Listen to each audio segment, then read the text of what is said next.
एक जने ने फिर मेरा मुंह खींच लिया और मुझे अंदर ले गए और मेरे ज्ञान गलत काम करा, जिससे मेरी तबीयत बहुत खराब हो गई थी। मस्जिद में जी मेरे इसके गैर गलत काम संपर्क करा जी, इन्होंने गलत काम करा जी मस्जिद में कर दिया। मस्जिद में जी पहले नशीली कोल्ड ड्रिंक पिलाई, फिर नाबालिग लड़के के साथ हैवानियत बढ़ती गई।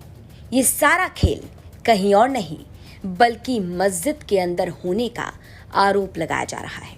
बागपत से एक ऐसी खबर सामने आई जिसने सभी को हिलाकर रख दिया। बागपत के निवाड़ा गांव से एक सनसनीखेज मामला सामने आया है। अब आरोप है कि मस्जिद में हैवानों ने ऐसा पाप किया जिसे सुनकर लोगों की रूह कांप जाए।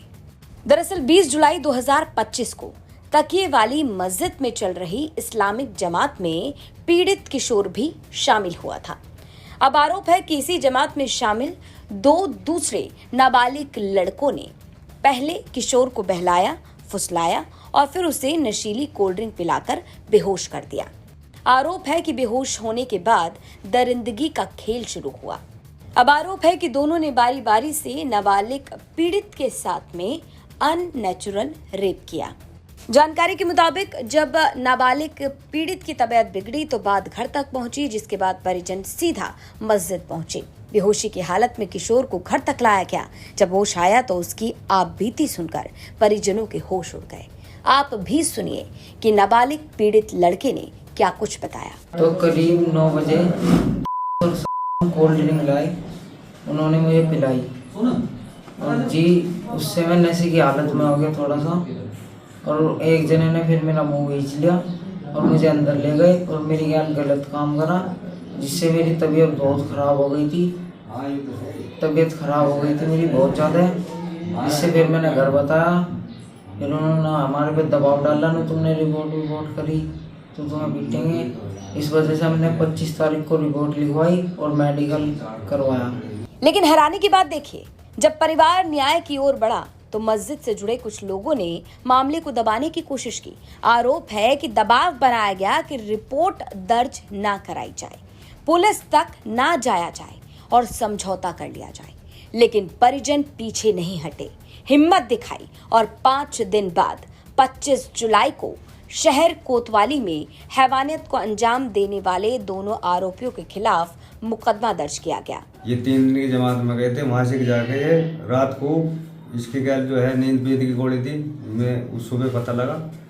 ऐसे इन्होंने रात को तो इन्होंने कुछ आमद कर ली, जो जमात में और भी साथी थे उन्होंने कुछ आमद कर ली। सुबह जो है चर्चा हुआ जी उस बात का। हमने जाकर वहाँ छानबीन करी जी, मस्जिद में भी पूछी, जो मस्जिद के जिम्मेदार है उनसे भी पूछी, जो और साथी थे इनके जो जमात में थे उनसे भी पूछी जी। वे कह रहे जी चलो जी कहना सुना करेंगे और उसे मनाएंगे नहीं, कहेंगे नहीं। मगर जी कहना सुनना कुछ नहीं जी, हम तो जाकर हम तो रिपोर्ट करेंगे या वो करेंगे। हमने कही जी इनसे, अनु का नहीं मान लेंगे, नहीं मान लेंगे। ये गांव के सारे फिर 10-20 आदमी हमारे घर आए जी, उन्होंने जो है दबाव बनाया हमारे पे। तो क्या करा आपके बच्चे साथ मस्जिद में जी मेरे इसके गैर गलत काम संपर्क करा जी, इन्होंने गलत काम करा जी मस्जिद में कर दिया। मस्जिद में जी देखने वाले गवाह हैं जी, और हमारे पास और 2 आदमी और हैं। तो पुलिस को आपने सूचित कर दिया? हाँ, पुलिस को सूचित कर दिया जी। गिरफ्तारी हुई इसमें अभी तक? नहीं, गिरफ्तारी नहीं हुई है। अब ये मामला जैसे ही सोशल मीडिया पर वायरल हुआ तो तमाम तरीके के सवाल खड़े हो गए, तमाम चर्चाएं शुरू हो गईं, जिसके बाद पुलिस ने सरकारी एक्स हैंडल अकाउंट पर मुकदमा दर्ज कर कार्रवाई करने की बात कही। लेकिन ऑन कैमरा अभी भी पुलिस अधिकारियों की तरफ से कोई प्रतिक्रिया नहीं आई है। सोशल मीडिया प्लेटफॉर्म एक्स पर एक पोस्ट का रिप्लाई करते हुए बागपत पुलिस ने बताया, इस संबंध में थाना कोतवाली बागपत पर सुसंगत धाराओं में अभियोग पंजीकृत किया गया है। अग्रिम वैधानिक कार्रवाई की जा रही है। तो पुलिस की तरफ से मुकदमा दर्ज कर लिया गया है और आगे की कार्रवाई करने का दावा किया जा रहा है। लेकिन ऑन कैमरा पुलिस के अधिकारियों की तरफ से कोई भी बयान सामने नहीं आया। अब ये मामला लगातार सोशल मीडिया पर वायरल है। लोग सवाल कर रहे हैं कि धार्मिक स्थल मस्जिद में ऐसे पाप को कैसे अंजाम दिया जा सकता है? क्या वहां कोई देखने वाला नहीं था? जमातियों के साथ क्या हो रहा है? क्या बर्ताव किया जा रहा है? कैसी हैवानियत बरती जा रही है? क्या इसे देखने वाला कोई भी नहीं? और सबसे हैरानी की बात तो ये कि जब परिवार इसका विरोध करता है, जब इंसाफ मांगने के लिए मस्जिद में पहुंचता है, तो आरोप ये कि दबाव बनाया जाता है, मामले को दबाने की कोशिश की जाती है। अब ये परिवार इंसाफ मांग रहा है, इंसाफ कानून से। अब देखना होगा कि इस मामले में क्या एक्शन लिया जाता है।